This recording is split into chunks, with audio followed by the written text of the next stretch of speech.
하나님 말씀 보겠습니다. 하나님 말씀 고린도전서 12장 1절에서 7절의 말씀 우리 한 절씩 교독할게요. 제가 먼저 1절을 봉독하고 7절 같이 봉독하겠습니다. 제가 먼저 1절 봉독합니다. 형제자매 여러분, 신령한 은사들에 대하여 나는 여러분이 모르고 지내기를 바라지 않습니다. 여러분이 아는 대로 여러분은 이방 사람으로 있을 때에는 이리저리 끄는 대로 말 못하는 우상 앞으로 끌려다녔습니다. 그러므로 나는 여러분에게 알려드립니다. 하나님의 영으로 말하는 사람은 아무도 예수는 저주를 받아라 하고 말할 수 없고, 또 성령으로 감동하지 않고서는 아무도 예수는 주님이시다 하고 말할 수 없습니다. 내 선물은 여러 가지지만 그것을 주신 성령은 같은 성령이십니다. 섬기는 일은 여러 가지지만 같은 주님을 섬깁니다. 내 선물은 여러 가지지만 그 사람 안에서 모든 일을 이루시는 분은 같은 하나님이십니다. 함께 봉독합니다. 각 사람에게 성령을 나타내시는 것은 공동의 이익을 얻게 하려고 하시는 것입니다. 아멘. 5월 선물을 좀 받으셨는지 모르겠습니다. 선물을 주기도 하죠. 요즘은 대부분 이렇게 봉투로 많이 하기 때문에 선물에 대한 고민을 많이 하지 않는 것 같아요. 근데 예전에는 선물을 이렇게 주는 경향이 좀 더 많았던 것 같아요. 그래서 뭐 선생님이든 부모님이든 아니면 어린이든 선물을 줬는데 요즘에는 그저 그냥 송금하든지 뭐 이렇게 간단하게 하죠. 혹시 여러분들도 선물을 주는 경우가 많죠? 그래서 5월달을 되게 힘들어합니다. 지출이 많아가지고. 아이들이 다 크지 않았기 때문에 이제 받기는 아직은 어려울 것 같고, 지출이 많아서 힘드시겠죠. 그래서 5월 되면 얼굴이 좀 어둡습니다. 그러나 여러분, 이 5월에 하나님께서 우리에게 선물을 주시는데 그것이 바로 성령입니다. 성령. 성령은 하나님의 선물입니다. 왜 이것이 선물이냐? 왜 초대교인들에게 성령은 하나님의 선물일 수밖에 없었느냐? 초대교회 교인들이 마가의 다락방에 모여 있을 때에 그들은 사실 두려움과 걱정과 근심 속에 있었습니다. 언제 잡혀갈지 모르고, 또 그들이 따랐던 예수님이 부활해서 승천하고 없단 말이죠. 이런 상황에서 믿고 따랐던 사람이 없으니까 얼마나 힘들겠습니까? 우리도 사실 그렇잖아요. 믿고 있었던 사람이 떠나버리면 허전하고 공허하고 그렇잖아요. 아마 초대교회 교인들, 또 예수님의 제자들, 예수님을 따랐던 무리들도 마찬가지였을 겁니다. 그래서 이 성령의 강림 이전과 이후로 제자들의 모습이 확 달라집니다. 그러니까 낙심과 근심과 어려움, 또 두려움 속에 있었던 이 제자들이 성령을 충만히 받고 나서 그들의 모습이 희망과 환희와 기쁨으로 바뀌었어요. 여러분, 어린아이들이 막 울 때 사탕 딱 주면 눈물을 딱 그치잖아요. 선물을 딱 받으면 기쁨이 생기잖아요. 마찬가지예요. 그래서 예수님의 제자들이 사명을 감당하고 새로운 피조물로, 또 새로운 사명자, 버림받은 존재가 아니라 보냄받은 존재로 살아갈 수 있는 결정적인 사건이 바로 성령 강림절입니다. 이보다 더 좋은 선물이 어디 있습니까? 건강이 잃은 사람에게 건강이 선물이듯이, 경제적인 어려움을 당하는 사람에게 물질이 선물이 될 수 있듯이, 정서적으로 힘들고 낙심되고 절망 가운데 있는 이들이 환희와 기쁨으로 바뀌는 이 사건이 그들에겐 선물인 거죠. 예수님은 이미 이 선물에 대해서 말씀하셨습니다. 요한복음 16장에 보면 예수님이 제자들에게 십자가의 사건을 쭉 이야기합니다. 제자들이 얼마나 근심스러웠겠어요. 그리고 발을 씻고 마지막 만찬을 하고 이제 조금 있으면 유다의 배신으로 이제 십자가에 달려야 돼. 그때 예수님이 어떻게 말씀하시느냐? 지금 내가 나를 보내신 이에게로 가는데 너희 중에서 나더러 어디로 가는지 묻는 자가 없고, 도리어 내가 이 말을 하면 너희 마음에 무엇이 가득하다고요? 근심이 가득하다. 불안한 거죠.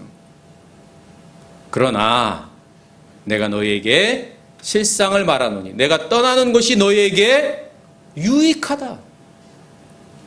지금 제자된 예수님이 십자가를 막 얘기하시 죽는다고 자꾸 얘기를 하시니까 근심과 두려움 속에 있는데 오히려 예수님은 내가 떠나는 것이 유익하다. 왜? 성령님이 오시기 때문에. 너희에게로 오시지 아니할 것이요 가면 내가 그를 너희에게로 보내리니.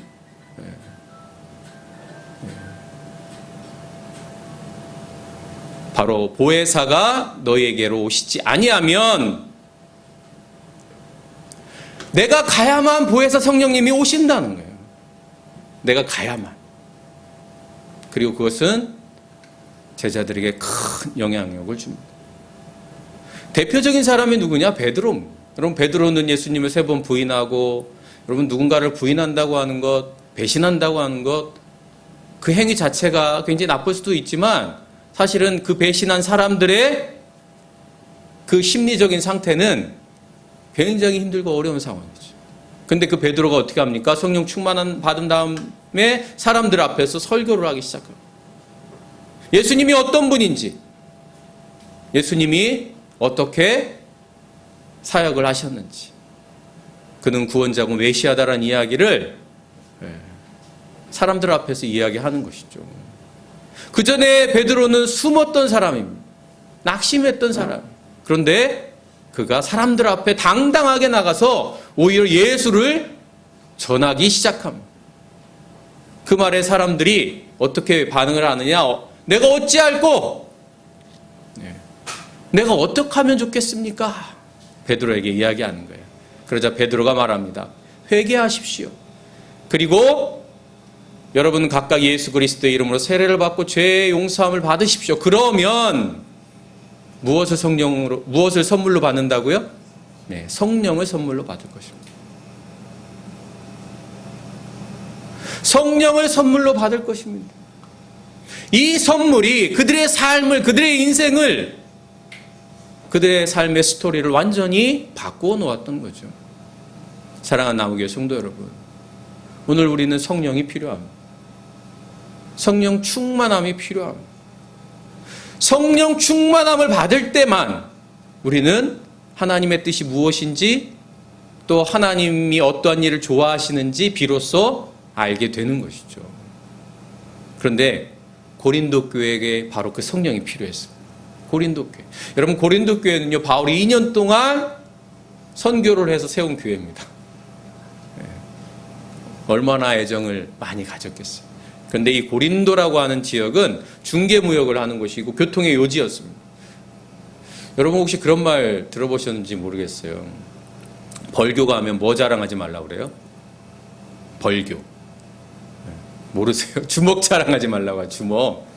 순천에 가면 뭐 자랑하지 말라고 그래요? 얼굴 자랑하지 말라고 해요. 얼굴. 여수 가면 돈 자랑해요. 여수가 그렇게 돈이 많은 거죠. 예전에 한국에 돈이 많았습니다. 현금이 도는 거죠. 현금이. 고린도도 마찬가지였어요. 아주 부자였어요. 다른 말로 말하면 교회가 부자였고, 오늘날로 표현하면 교회가 굉장히 자본주의화 됐다라고 표현할 수 있습니다. 세속화된 거예요. 그래서 어떤 사람들은 오늘날 한국교회의 모습이 고린도 교회의 모습과 비슷하다고 이야기하기도 합니다. 세상의 가치와 기준이 교회 공동체 안에 엄청 많이 들어왔어요. 하나님의 뜻을 따라서 기준을 정하는 것이 아니라 세상의 기준. 더더군다나 교회 안에 분열이 생깁니다.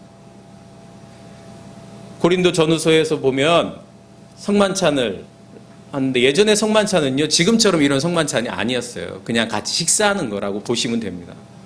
그런데 부자들이 먼저 와가지고 다 먹어버려요. 가난한 사람들은 와서 보니까 먹을 게 없어. 여러분, 가난한 사람들은 왜 늦게 올까요? 일해야 되니까요. 부자인 사람들은 일할 필요가 없다는 거, 일찍 오는 겁니다. 그러니까 와서 먼저 식사를 다 하는 거예요. 가난한 사람과 부자인 사람들이 식사 때문에 다툼이 생겨요. 또 교회 안에 분파가 생겨요. 아볼로파요, 게바파요, 바울파요, 막 이런 식으로. 그럼 바울이 보기 얼마나 안타까웠겠어요. 아까도 말씀드렸지만 2년 동안 선교를. 바울은 고린도 교회에 성령이 충만하기를 바랬습니다. 그런데 고린도 교회가 재미있는 것은 그러한 상황에서 본인들은 성령이 충만하다고 생각하는 거예요. 여러분, 오늘 한국 교회가 성장하고 막 이렇게 사실 교회가 부자인 교회들 많잖아요. 그러면 우린 착각합니다. 교회 안에 성령이 충만해서 그렇다. 하나님께서 성장시켜 주셨다. 하나님께서 교회를 부하게 만들어 주셨다. 성령이 충만하다고 착각하는 거예요. 근데 바울이 보기에 고린도 교회는 성령이 충만한 교회가 아니었던 겁니다. 갈라지고 부자와 가난한 자가 차별이 이루어지고. 여러분, 이게 성령이 하는 일이 아니라는 거죠. 그러면 성령은 어떠한 일을 하는가? 여러분, 오늘 2절 말씀을 같이 한번 읽어볼까요? 시작. 여러분이 아는 대로 여러분 이방 사람으로 있을 때에는 이리저리 끄는 대로 말 못하는 우상 앞으로 끌려다녔습니다. 성령 충만함을 받는다고 하는 것은 어떤 의미를 갖느냐? 자유함을 준다는 거예요. 자유함이란 어떤 겁니까? 세상의 가치와 기준을 넘어선다고 하는 것이죠. 여러분, 분파가 왜 생겨요? 세상적인 기준 때문에 생기는 겁니다. 내가 이 정도 살면 이런 정도 사람들하고 어울려야지. 내가 이 정도 사회적 위치에 있으면 이런 사람들하고 어울려야지. 여러분, 큰 교회 보면 뭐 의사회 뭐 이렇게 막 있잖아요. 직장 중심으로. 그게 좋은 부분도 있습니다. 그러나 여러분, 잘못하면 끼리끼리 모이게 돼요. 배운 사람은 배운 사람끼리 이렇게 어느 정도 소득이 되느냐에 따라서 모이기도 합니다. 바울이 말하는 자유함이라고 하는 것은 이 세상의 가치와 기준이 무의미하거나 무시해도 된다라고 하는 의미가 아니에요. 그걸 존중하지만 그것을 넘어서야 한다는 거죠. 그것은 마치 우리의 한계를 인정하지만 그 한계를 넘어서야 하는 것과 마찬가지입니다. 예수 안에서, 성령 안에서 자유함을 누린다라고 하는 것은 마치 배가 바다를 항해하는 것과 같습니다. 여러분, 바다를 항해할 때에 파도가 있고 물결이 있죠. 그것이 현실이지 않습니까? 그러나 그 물결과 파도를 거슬러서 이용해서 목적지에 가는 것이 항해죠. 바람이 때로는 우리를 막아설 수도 있습니다. 그러나 그 바람을 이용하는 것도 지혜입니다. 성령님은 그런 지혜와 그런 자유함을 주신다는 거예요. 그 경계를 넘어설 수 있는 자유함. 세상의 관습과 기준과 도덕적인 윤리적인 기준으로부터 넘어설 수 있는 자유함. 그래서 바울은 이방인에게 복음을 전할 수 있었던 겁니다. 이방인과 함께할 수 없다라고 하는 율법적인 세상의 기준을 넘어설 수 있을 때 비로소 우리는 또 다른 세상을 만날 수 있는 거예요. 성령은 우리로 하여금 또 다른 세상을 만나게 합니다. 우리가 경험하지 못한, 우리가 스스로 가둔 그 테두리를 벗어나서 우리가 경험하지 못한 놀라운 세상을 만날 수 있게 하는 거죠. 성령을 알기 전에 믿음의 사람들이 노예로 살았다는 거잖아요. 세상의 가치와 기준에 믿음이 있음에도 불구하고 끌려다니면서 노예로 살았다는 거예요. 예전에는 물질이 없으면 걱정, 근심 그냥 쌓아놓고 살았단 말이에요.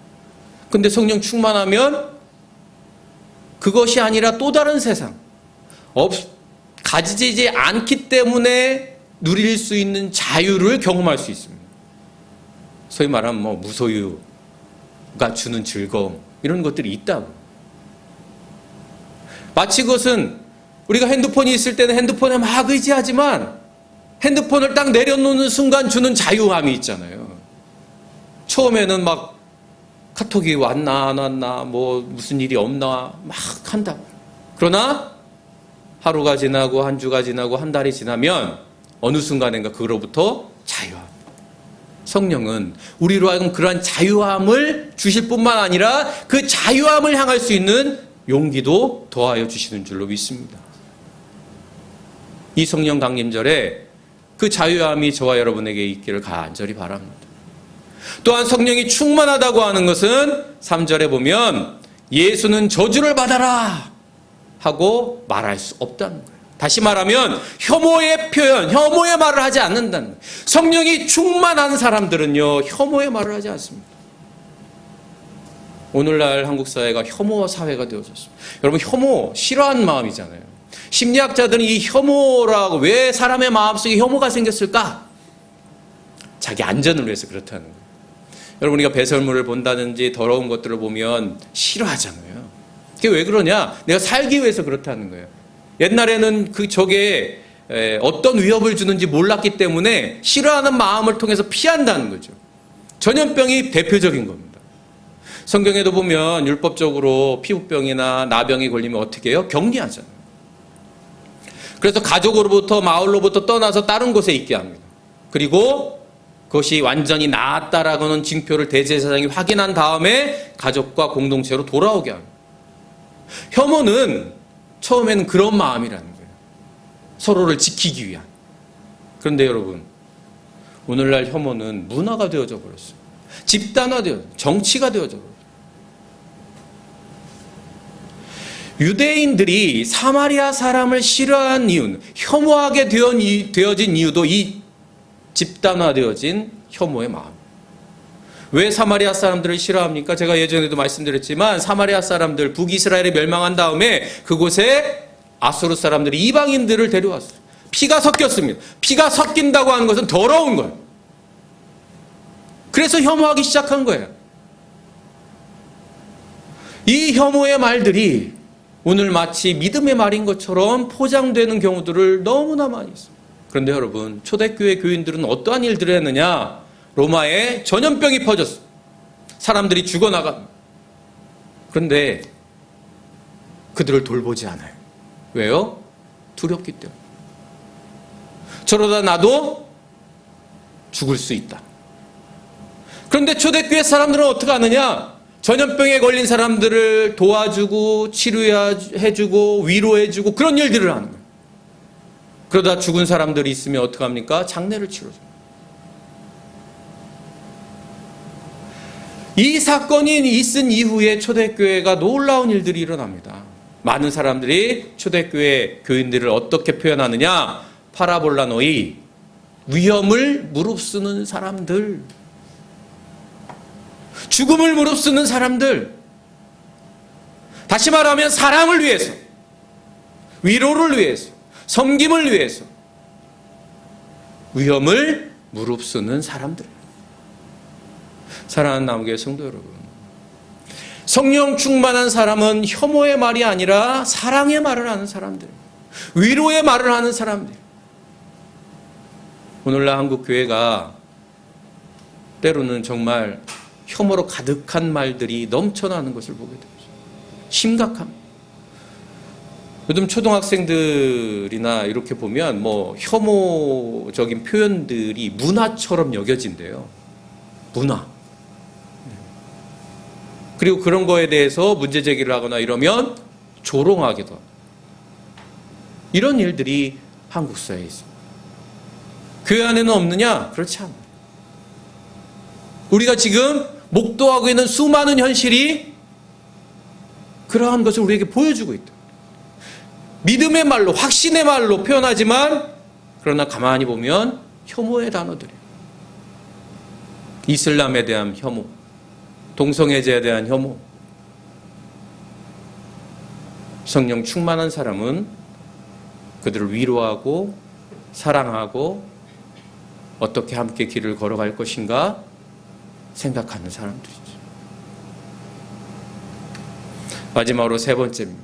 7절 같이 읽어볼까요? 시작. 각 사람에게 성령을 나타내시는 것은 공동의 이익을 얻게 하려고 하시는 것입니다. 성령 충만한 사람은 공동의 이익을 추구합니다.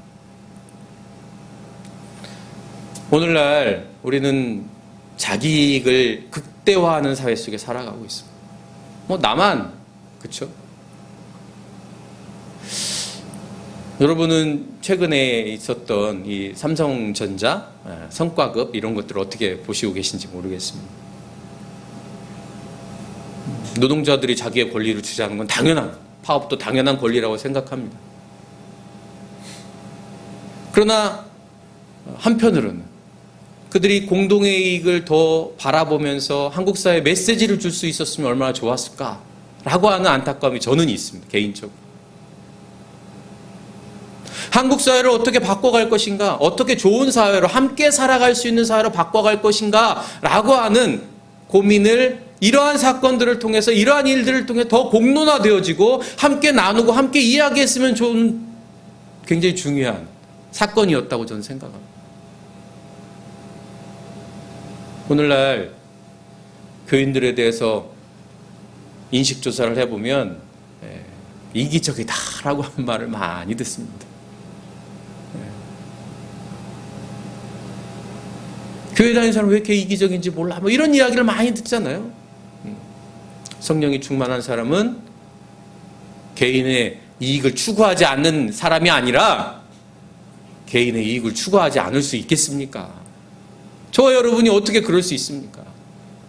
개인의 이익을 추구하지만 끊임없이 공동의 이익을 추구하는 방향으로 나아간,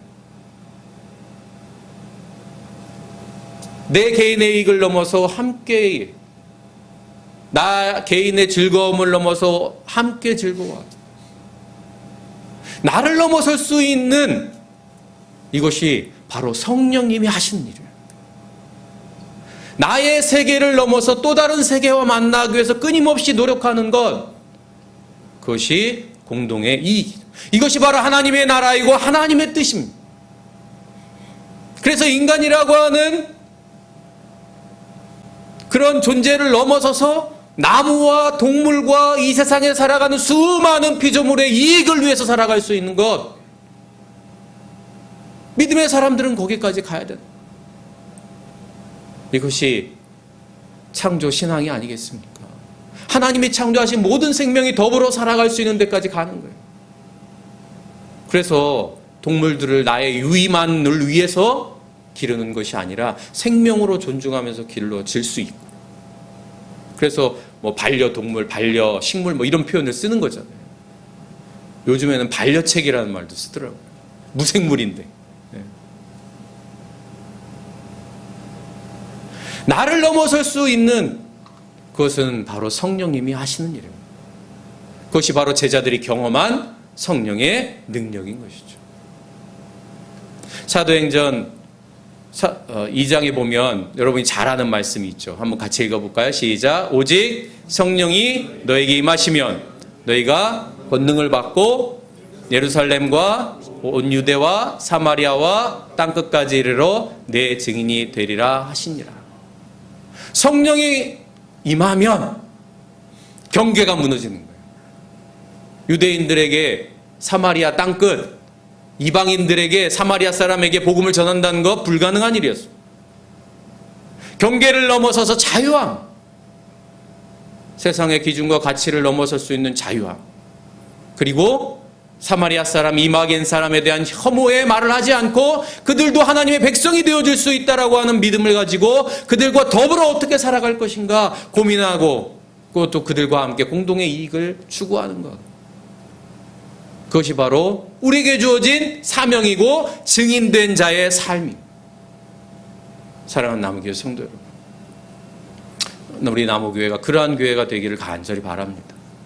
저와 여러분이 있는 곳에서 늘 어떻게 함께 살아갈 것인가, 어떻게 사랑과 위로의 말을 할 것인가, 어떻게 예수 안에서 자유함을 누릴 것인가, 그것을 늘 고민하며 또 함께 기도하면서 나아갈 때에 저 여러분을 통해서 하나님께 성령의 능력이 드러날 뿐만 아니라 성령 충만한 그러한 삶이 될 줄로 믿습니다.